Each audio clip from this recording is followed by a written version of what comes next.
Oi, gente, tudo bem? Me chamo Thiago Gelim, eu sou professor de Geografia e Estudos Amazônicos do Colégio NEP, e hoje a gente está aqui para mais uma aula de Estudos Amazônicos do sexto ano. E aqui a gente vai continuar com o assunto que a gente começou na primeira aula, sobre a colonização dos europeus na Amazônia.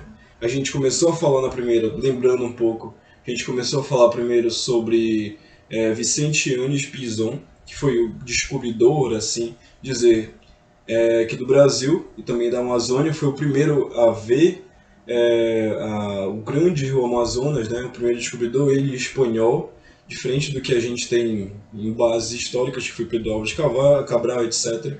Então, a gente viu isso na primeira aula com Vicente Yanes.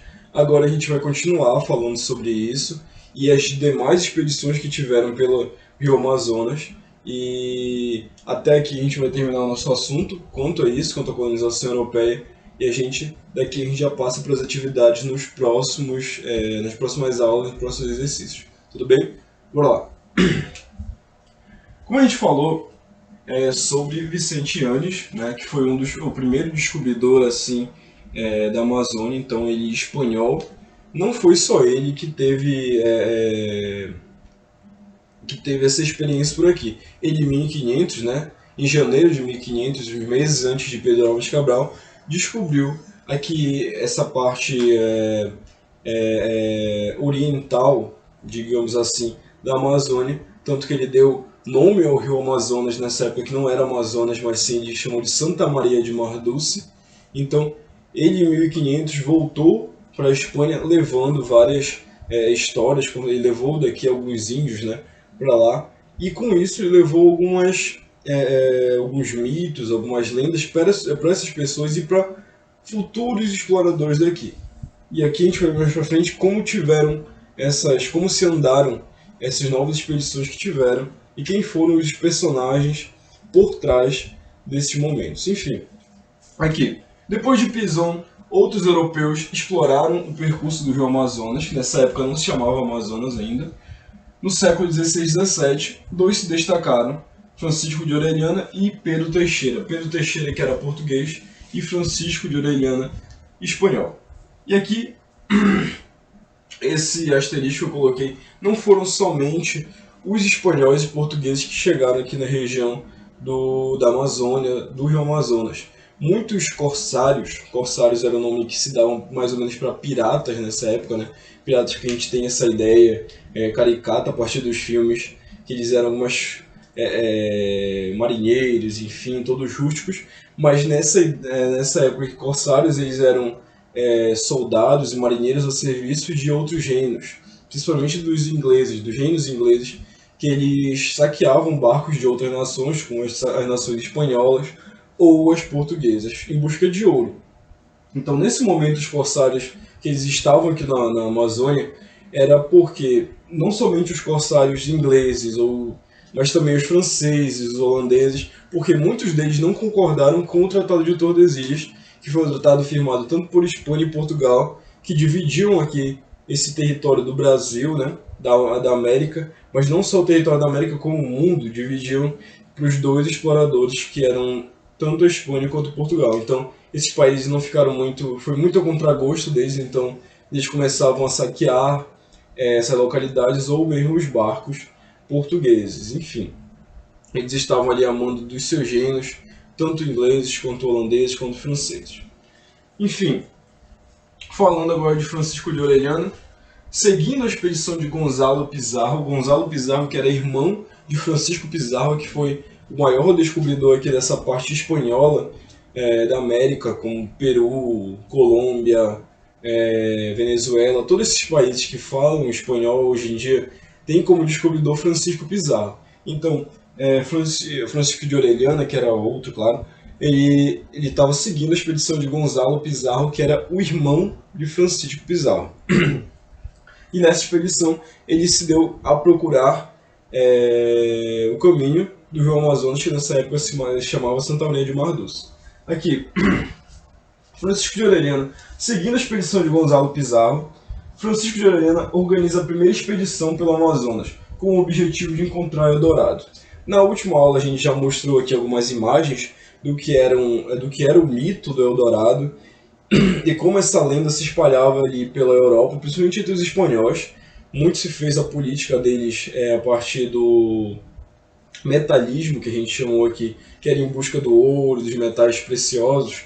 Era baseado nisso, nessa lenda do Eldorado aí, que era de uma tribo totalmente feita de ouro, das construções sendo feitas de ouro, onde um rei se banhava em um lago repleto de ouro e ele voltava dourado, enfim. A ideia deles era em busca desse ouro e desse metal precioso aqui por essas regiões. Então a gente vai ver como eles encontraram, como eles se depararam com certas frustrações diante essas viagens. Enfim, comunidades populosas e complexas são encontradas no Rio Amazonas. Ele que foi durante a expedição no Amazonas, eles tiveram várias dificuldades, principalmente contra algumas tribos indígenas, mas eles também tiveram alguma facilidade, tanto que nos relatos de Carvajal, que era um padre que estava junto de Francisco de Orellana nessa expedição, ele conta que algumas tribos, como os Amiabas, eles acolheram eles, ajudaram eles, tanto que eles tiveram problemas com a embarcação durante cerca de um mês, então eles tiveram que se recolher nessas tribos e as tribos ajudaram eles com comida, com abrigo, enfim. E tiveram algumas tribos amistosas aí, populosas, bastante populosas, mas também não somente amistosas. Tiveram alguns problemas aí nesse caminho. Caminho também que foi importante porque eles descobriram a localidade do Rio Negro hoje em dia. Vou mostrar aí na tela de vocês como é o Rio Negro, né? Nessa divisa ali no Amazonas, entre o Amazonas, o Rio Amazonas e o Rio Negro. Aí fica essa coloração diferente aí nos rios. Então eles foram os primeiros a descobrir entes que nomearam essa parte aí do Amazonas com essa divisa com o Rio Negro. Enfim, eles encontraram comunidades populosas e complexas, várias tribos mesmo, porque nessa época aí se falava que havia cerca de 5 milhões de indígenas na Amazônia, então era muita gente mesmo, e eles cruzaram com algumas delas, e principalmente essa daqui. Uma dessas tribos dando origem ao atual nome do rio Amazonas, a tribo das Amazonas. Enfim, a lenda das Amazonas, segundo os gregos, era que era uma comunidade feita somente de mulheres, um reino mais ou menos assim, feito de mulheres que se refugiaram em umas ilhas, e aí lá não havia homens, então eram mulheres guerreiras. Mais ou menos assim a lenda das Amazonas segundo os gregos. Então, Carvajal, que era o padre que estava aqui registrando essa expedição,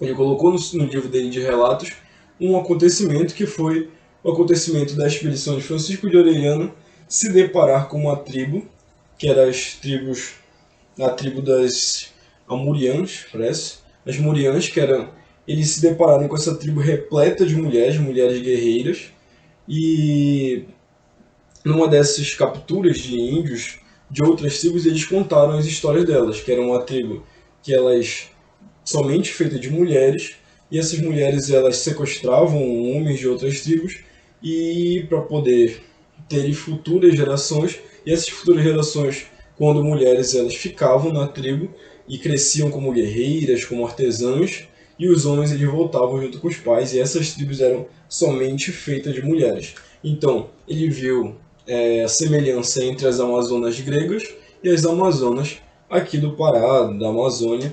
Então deu, a partir dessa tribo que eles encontraram, deu o nome do rio que a gente conhece hoje em dia como Amazonas, justamente em homenagem a essa tribo que eles encontraram aqui.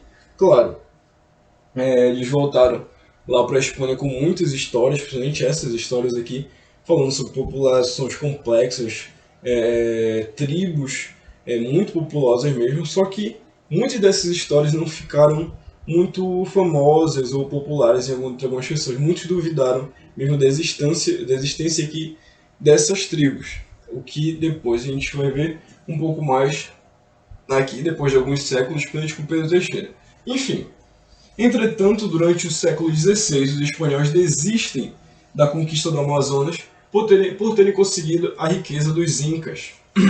No mesmo momento em que Francisco de Orellana fazia essa expedição aqui pelo Amazonas atrás do Eldorado, Francisco Pizarro ele estava indo pelo outro lado, aí, pelo Pacífico, encontrando outras tribos, essas tribos que a gente chama de pré-colombianas, né, que elas se fizeram antes da descoberta de Cristóvão Colombo, e principalmente os Incas, que ficam ali na região do Peru. Então, juntamente com o território dos Incas, eles encontraram muita riqueza também, riqueza mineral, riqueza em questões das drogas do sertão dessa época. Então não era mais tanto uma obsessão dos espanhóis conseguir dominar e conquistar o Amazonas, porque era um rio muito difícil de se navegar, tinha essas outras tribos aí que elas eram bem elas não eram muito amistosas quanto à chegada de outras pessoas aqui no território deles, então não era mais tão o objetivo dos espanhóis de chegar e conquistar o Amazonas. Então, quem sobraram aqui? Os missionários e portugueses dispostos a quebrar o Tratado de Tordesilhas. O Tratado de Tordesilhas que a gente lembra foi aquele tratado que dividiu a América. Então, uma pequena parte ficou aqui, parte aqui do Oriente brasileiro ficou para os portugueses, e essa parte do Oeste, né, brasileiro ficou na mão dos espanhóis. Então, sobraram somente os missionários e portugueses, e como os espanhóis já não tinham mais tanto interesse nessa região aqui da Amazônia, muitos portugueses e muitos missionários continuaram nessa época, e houve um acontecimento depois que só fez ajudar essa conquista e essa maior adesão dos portugueses a esse território, que foi a formação da União Ibérica, onde Dom Sebastião, que era o rei de Portugal, ele morreu e não deixou parentes próximos para conseguir para continuar o reinado dele. Então, Dom Filipe da Espanha, ele agregou o território de Portugal, fazendo assim a União Ibérica, que seria aquela península, né, ali da Europa, que seria a Península Ibérica. Então, eles se tornaram um único reino. Então, além de dividir o mesmo espaço ali na Europa, eles dividiram suas colônias. E uma dessas colônias era o Brasil. Eles perceberam, como os espanhóis eles já não tinham mais tanto interesse nessa região, eles já tinham um aval tanto das leis, mais ou menos assim, desse novo reino. Então eles foram só agregando mais espaço junto com os missionários e com alguns colonos portugueses. Isso só foi aumentando mais ainda o território deles por aqui, para chegar no que a gente conhece hoje em dia. E esse outro ponto aqui foi a expedição de Pedro Teixeira, uns séculos adiante da expedição de Francisco de Orellana. E essa expedição de Pedro Teixeira, português, foi essencialmente cartográfica, ou seja, para denominar certas fronteiras, novos territórios para o Reino de Portugal. Nesse momento aqui, como o Brasil ainda era colônia, então era preciso que se denominasse esses territórios, principalmente com o Peru, que ainda tinha várias tribos indígenas que ameaçavam esse território aqui, que era do Grão-Pará, da província do Grão-Pará, né? Que era o Grão-Pará e Maranhão, que ela foi criada em 1621, e a expedição de Pedro Teixeira foi em 1687. Então era necessário que se tivesse mais novas fronteiras e fosse delimitado a partir de mapas e cartas cartográficas qual era o território que era de Portugal ou que era do Peru e outros países aí. Então, em 1687, a expedição de Pedro Teixeira com 2.000 pessoas, maioria índios, cerca de 1.200 índios ali, contando com crianças e mulheres, foram nessa expedição, e a outra parte eram de portugueses e de marinheiros vindos de Portugal, auxiliando nessa expedição. Ou seja, muito dessa expedição aqui se deve aos índios que ajudaram, sendo a mão de obra, que era a mão de obra pesada ali, para fazer essa expedição acontecer, e não somente índios homens, mas também mulheres e crianças. Então, para vocês verem mais ou menos como foi a situação, muitos índios mesmo morreram nessa expedição, e alguns portugueses, por causa da condição climática aqui da Amazônia, que era muito diferente deles, e as novas doenças também que eles conseguiam, a partir aqui com animais peçonhentos, com o próprio clima, com o rio, enfim. Tiveram muitas mortes e muitas baixas mesmo nessa expedição de Pedro Teixeira. Enfim, com 2.000 pessoas, maioria índios, com o objetivo de formar a fronteira. Como eu bem disse, foi uma expedição essencialmente cartográfica. A fronteira do Grão-Pará com o Peru partindo de Cametá até Quito, no Equador. Quito, que ainda não era a capital de fato do Equador, como é hoje em dia, era mais ou menos ali uma capital dos espanhóis, entre o Peru e o Equador. Então, foi uma expedição que partiu daqui de Cametá, no Pará, em direção a Quito.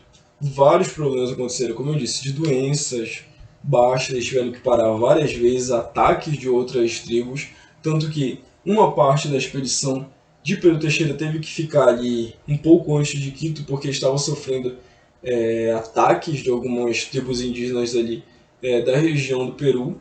Então foi uma expedição bem complicada mesmo, onde o Pedro Teixeira tinha uma missão que era tanto ir para lá, para essa região, fazer cartas cartográficas, mapear toda aquela região e voltar e declarar aquilo ali um território de Portugal, né? Como a província de Grã-Pará se tornava independente do resto da colônia do Brasil e estava ali servindo a Lisboa, servindo a Portugal, aquele território era nomeado e delimitado como todo de Portugal. Aqui, muitos portugueses sofrendo com as doenças, como eu disse, muitas baixas dessas doenças equatoriais aqui do nosso território da Amazônia, que ainda é sim muito agressivo. Se na nossa época, se a gente for fazer algum tipo de expedição ou simplesmente uma caminhada nesse território dessa mata fechada amazônica, a gente já sente bastante, tanto em questões físicas quanto climáticas. Imagine para quem estava naquela época, naquele momento, quem eram portugueses vindo para cá sem ter o menor conhecimento. Então, muitas pessoas, e a medicina ainda não era totalmente avançada como era hoje em dia, né? Então, muitas pessoas morreram mesmo nesse percurso. E Grã-Pará, a província do Grã-Pará é independente e servindo a Lisboa, e uma viagem, como eu disse, essencialmente cartográfica. É para mapear. Muito do território que a gente conhece hoje em dia foram mapeados ali. Muito desse território do Grã-Pará, ali na fronteira com o Peru, que a gente conhece até hoje como Amazonas, Roraima, enfim, foram nomeados ali. A única diferença que se tiveram a partir dos outros mapas foi a adesão do Acre, né, hoje em dia. Então, muito do que a gente conhece como território do Brasil hoje em dia, território amazônico, foi delimitado a partir da expedição de Pedro Teixeira em 1687. Então aí já faz bastante século, né, cerca de 4 séculos, 400 anos, que a gente tem essas mesmas fronteiras. Enfim, na próxima aula a gente já vai trazer as atividades e exercícios para basear vocês para a futura prova que a gente vai ter a segunda avaliação. Espero que tenha sido uma boa aula e que vocês possam pausar o vídeo aqui para poder copiar, para a gente já na próxima aula fazer as atividades. Ok? Muito obrigado.